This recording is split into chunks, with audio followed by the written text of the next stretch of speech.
Now that you've gotten a little brief example of each of the 12 exercises I was showing for the functional asymmetry for Do Re Gaston, depending on which ones are the most meaningful ones for you when you train them, which ones connect with what you're currently working on, you start putting them together in a soup base.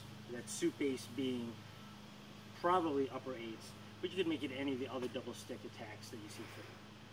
So, for example, going slowly, and I'm going to minimize the footwork for now, just because I don't want to be moving everywhere.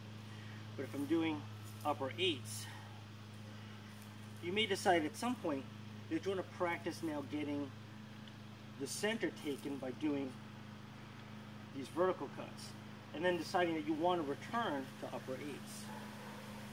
And then you may want to decide that you want to go back into thrusting with one stick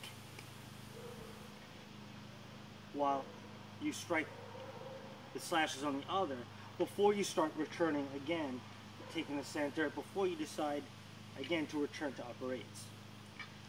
There might be a point where at some point you want to switch now to mixed grip like you would see in the double stick attacks, but then really kind of start translating them to Espada Daga use. You may want to actually then start going back to upper eights, take the center, and then begin your fakes where you look like you're delivering one strike before you deliver the second one. And then again go to what makes the most sense for you, whether it's the thrusting before you go back into the slashing. How this starts translating into other aspects of your fighting is that the most obvious would be going to Espada Daga. And again, if you're thinking about one slashing as the other one is thrusting, you can see the easy translations into some of the basic Espada Daga drills.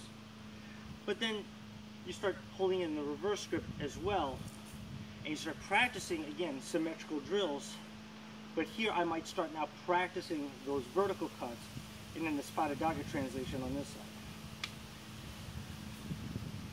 Once you get used to the Espada Daga translations, then you simply go to single stick. Again, if I give you an exact translation for upper eights, how you're now using the left hand more offensively instead of just touching, you might need to use it for a hammer fist or a finger jab.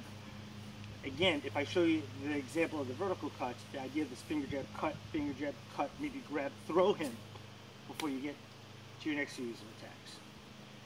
But the idea of the functional asymmetry is to make it useful. So make it useful in double stick first, pay attention to your body dynamics, transpose them on footwork, and start carrying some of those concepts to the other weapon categories like Espada Daga or single stick. And that's a brief summation of using your functional asymmetry.